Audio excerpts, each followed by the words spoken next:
Ladies and gentlemen, are you ready?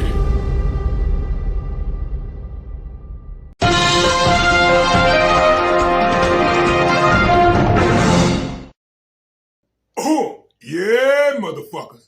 Oh, yeah, I'm back. This is your main man, Mr. K. You dig it?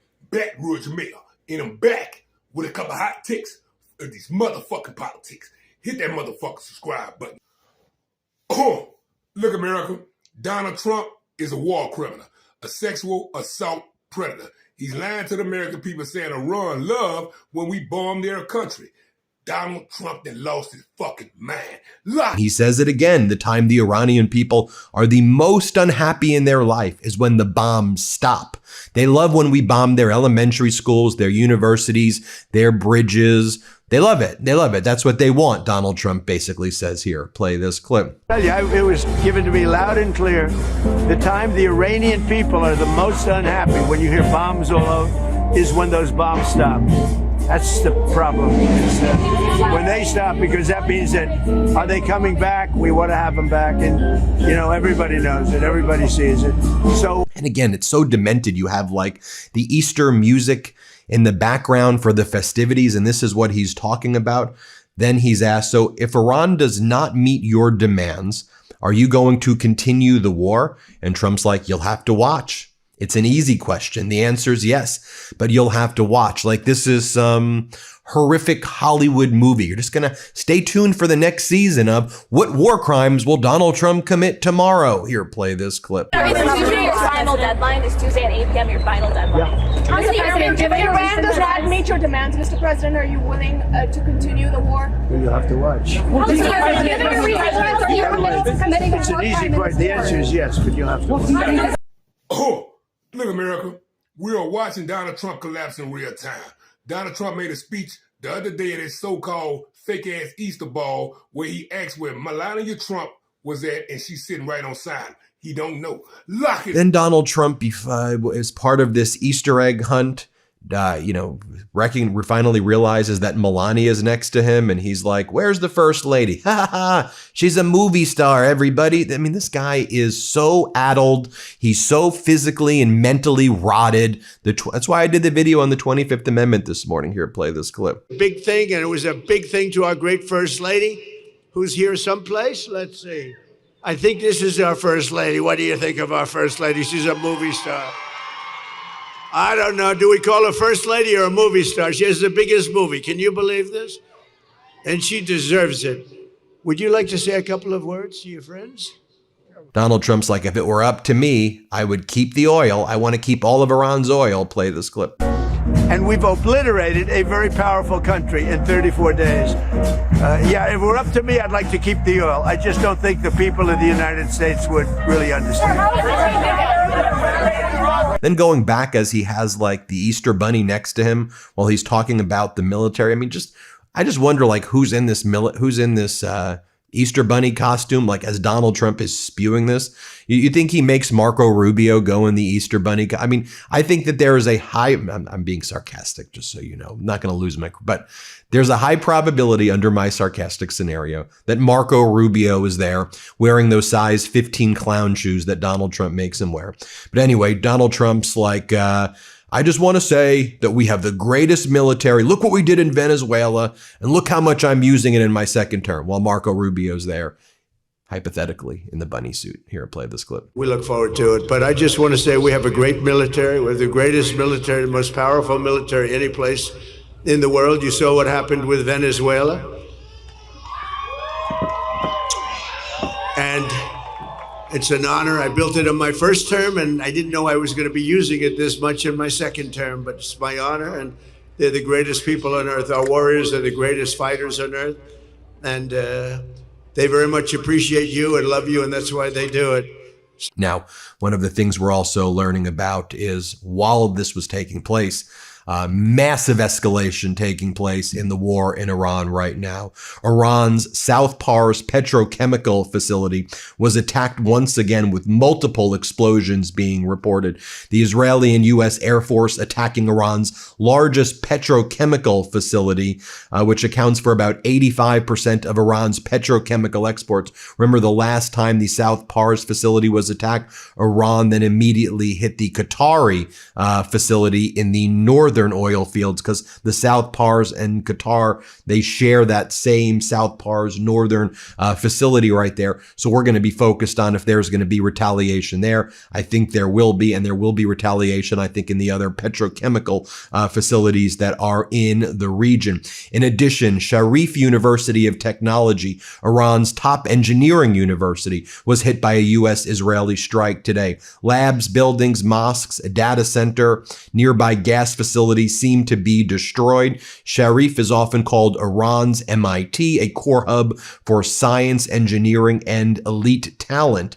It trains many of Iran's top engineers, tech entrepreneurs, scientists, including in the fields of aerospace, nuclear, and advanced research. Iran's Foreign Minister Araghchi responding, Israeli U.S. aggressors have bombed the MIT of Iran. This follows attacks on other universities. 1400 years ago, Prophet Muhammad said that even if knowledge was situated in the distant Pleiades, Iranians would be capable of attaining it. Aggressors will see our might. Also, Israel killed Iran's head of the Iranian Revolutionary Guard Corps intelligence, Brigadier General Majid Kademi, in an overnight targeting strike. Israel also says it is awaiting authorization from the U.S. to begin striking all of Iran's energy facilities. So we'll be focused on that as well. And apparently the United States and Israel have set all their targets to cripple all of this civilian infrastructure in Iran, to make it long and painful for Iran, even more so if Iran does not agree to negotiate with Donald Trump or make a deal.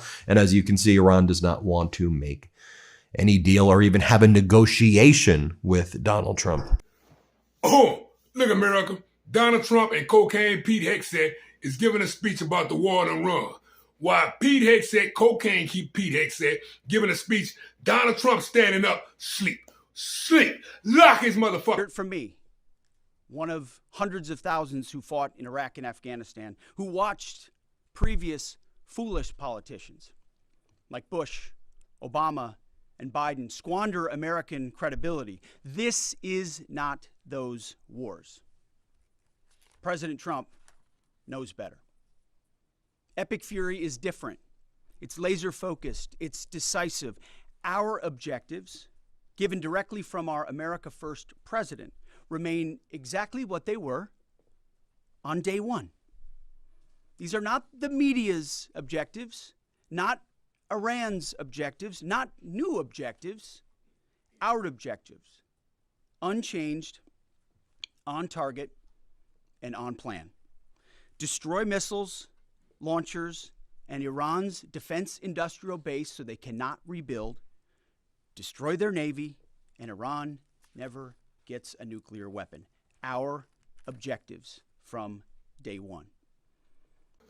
Oh, look, America.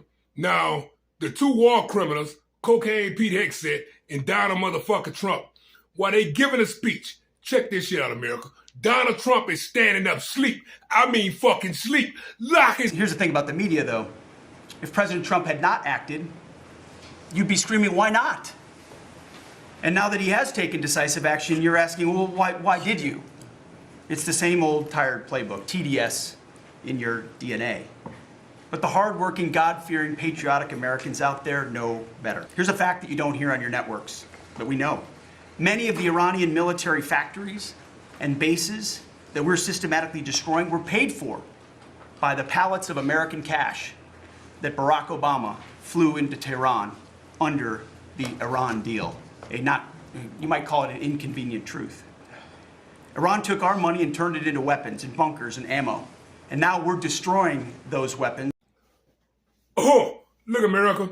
Cocaine Pete Hegseth just said Iran is humiliated and embarrassed. Now, you told a motherfucker just got on TV and said they slanging ass and we better not come our ass down the straight of her muse. Lock his lying ass. A message to the President of the United States. The outcome of war cannot be determined by tweets. The result of a war is determined in the field, the very place where you and your forces do not dare to approach, and you can only talk about it in your tweets. It's better to name this war as Epic Fear instead of Epic Fury. Oh, look, America, the fake-ass Christian nationalists and the Republican Party that said Donald Trump is the second coming of Jesus, all that shit was a disaster. It was blasphemous. Fire their ass. Lock all they motherfuckers. Mr. President, no one has paid the price like you have paid the price.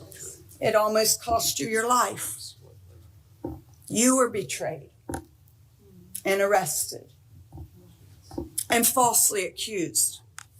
It's a familiar pattern that our Lord and Savior showed us. But it didn't end there for him, and it didn't end there for you. God always had a plan. On the third day, he rose, he defeated evil, he conquered death, hell, and the grave. And because he rose, we all know that we can rise. And sir, because of his resurrection, you rose up. Because he was victorious, you were victorious. And I believe that the Lord said to tell you this. Because of his victory, you will be victorious in all you put your hand to. Oh, look, America, Donald Trump, from the top to the bottom, is a fraud, a grifter, a fanatic, and an extremist. Need to put the handcuffs on him. Lock all they motherfucking ass up, him and his whole motherfucking administration. President Trump is asking the Supreme Court to review a New York civil jury's finding that he was liable for sexually assaulting and defaming writer E. Jean Carroll. In 2024, a federal appeals court upheld the jury's verdict against Trump, ruling the judge did not make mistakes that would require a new trial. Carroll sued Trump, claiming he sexually assaulted her in a Bergdorf Goodman dressing room in 1996 and later made defamatory remarks against her when he denied the assault. We reached out to Carroll's legal team. They declined comment. Trump's legal team called Carroll's claims implausible. Oh, look, America, Donald Trump has been adjudicated for rape. He's a cruel man filled with malice. He's sick. He's a war criminal. Lock his motherfucking ass. I have been personally covering General Randy George's career for about 15 years. I wrote a book in 2012 about the ill-fated combat outpost Keating, which had been in 2006 placed in a dangerous position in Afghanistan. Then Colonel Randy George and his Lieutenant Colonel Brad Brown tried to shut down that outpost in 2008 because of the precarious position it was in, although their warnings were not heeded with any urgency. And then Cop Keating was devastatingly attacked in 2009. Those who know General Randy George consider him to be well-respected, smart, strategic, someone who acts with the best interests of his service members and the United States at the top of his mind. His dismissal, along with that of Chief of Chaplains Major General William Green Jr.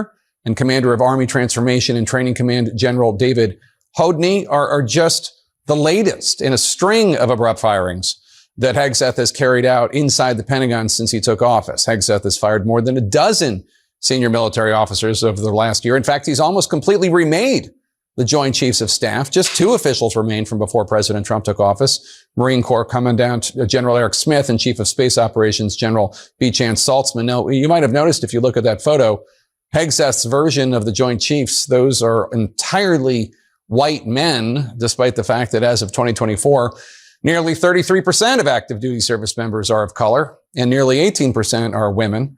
Hegseth made it quite clear that that type of representation in the top ranks does not matter to him. The era of DEI is gone at the Defense Department, and we need the best and brightest. Physical standards must be high and gender neutral. If women can make it, excellent.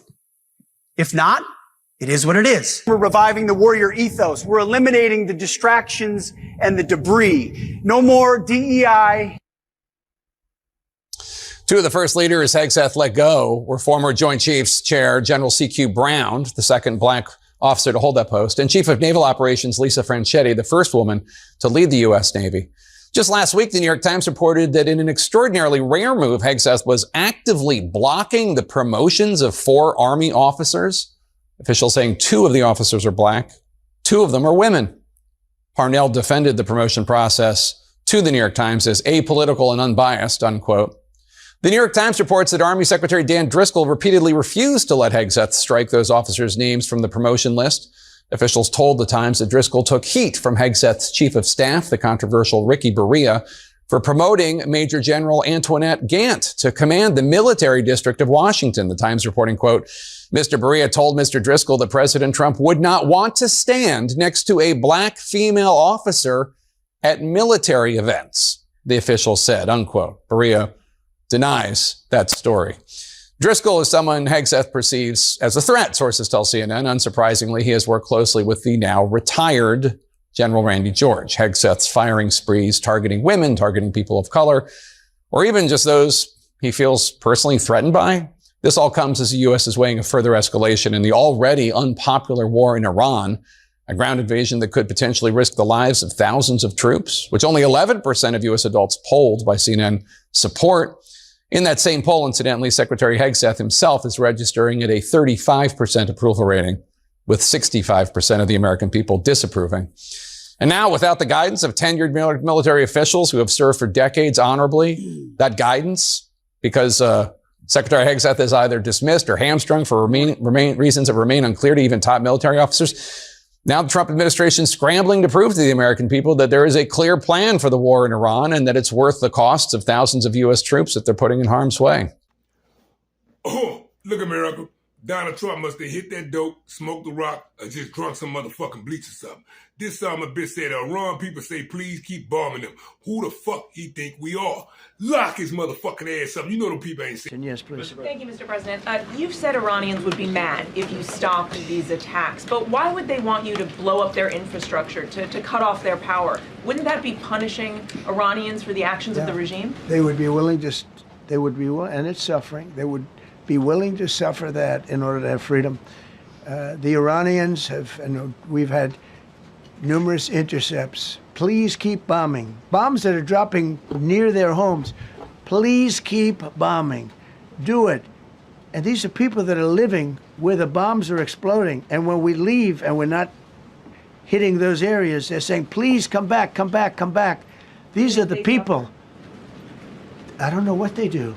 All I can tell you is they want freedom. They have lived in a world that you know nothing about. It's a violent, horrible world where if you protest, you are shot. I can only say this. They want us to keep bombing, even if it jeopardizes, because their life is in much greater danger. They want freedom for Iran.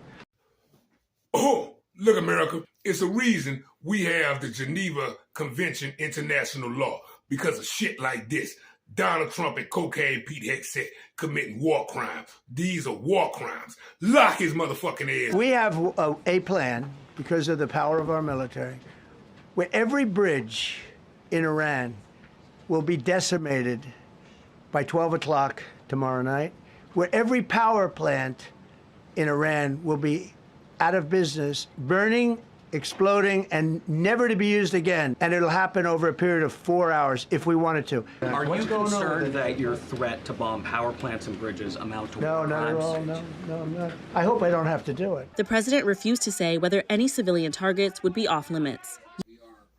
Oh, look, America. Our president and his motherfucking administration is committing war crimes in Iran. He said it in plain view of the American people today. Put the handcuffs on him. Lock.